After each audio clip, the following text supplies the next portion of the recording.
Good morning students. In previous video, we have discussed why do we need to understand the past in the chapter looking into the past.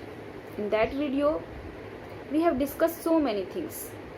And today we will discuss the second part of this chapter, which is the people who help us know about the past. Students, have you heard about archaeologists and historians? No. So, I am telling you. Archaeologists, these are the people who excavated these objects which are buried under the ground, are known as archaeologists. Students, since it is impossible to meet or talk to people of the past, however, there are many ways of knowing about them. So, archaeologists help us to know about those things which are buried under the ground.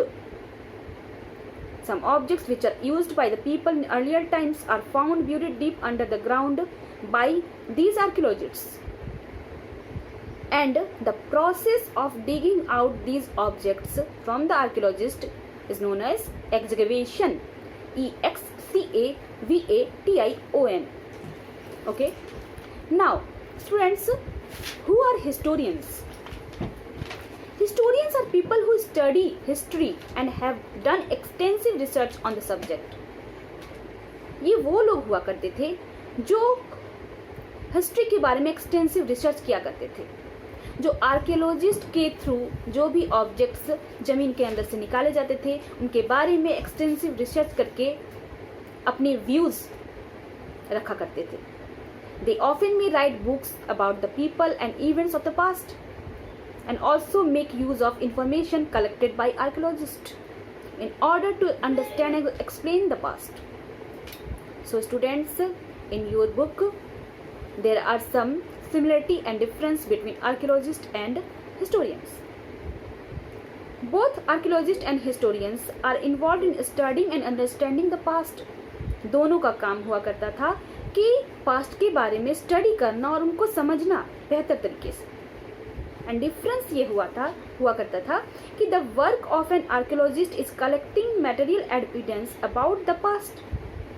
Archaeologist का काम हुआ करता था कि material evidence को collect करना जमीन के अंदर से, एंड हिस्टोरियंस का काम हुआ करता था to study the past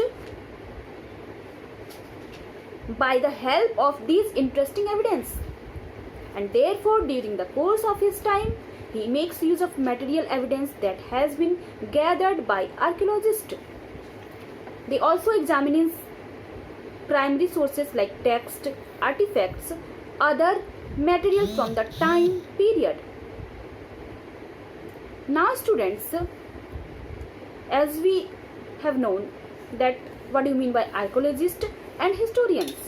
Now move to the third part of this chapter, which is sources of information regarding the past. Students, there are many sources of information about the past, but today we will discuss about the main sources of information about the past, which are manuscript and inscription. Students, manuscripts is formed by two words, that is manu and script. Manu means hand and script means written. Overall, we can say manuscript means handwritten. The record, the past record which are written in a leaf or in the bark of trees is known as manuscript. Means हाथ से लिखे गए वैसे record जो पत्तों पर, पेड़ की छालों पर लिखे जाते थे, उन्हें मैन्युस्क्रिप्ट कहा जाता था. इन मैन्युस्क्रिप्ट को बहुत सारे इंसेक्ट्स ने डिस्ट्रॉय भी कर दिया, जिनके कारण हमें अभी बहुत सारे रिकॉर्ड्स नहीं भी मिलते हैं. Some people wrote down information on papyrus plant. Students, papyrus plant is a type of Egyptian plant, which is a paper-like material made from the papyrus plant. Manuscript is also made from dried palm leaf, which are also been found by archaeologists. After paper was invented, manuscript came to be available in the form of paper, scrolls and books. It contains a lot of information on wars, rulers and the life of courts of kings. Some deals with subjects like medicines and science, about the different religion. Some manuscripts even contain poetry and stories.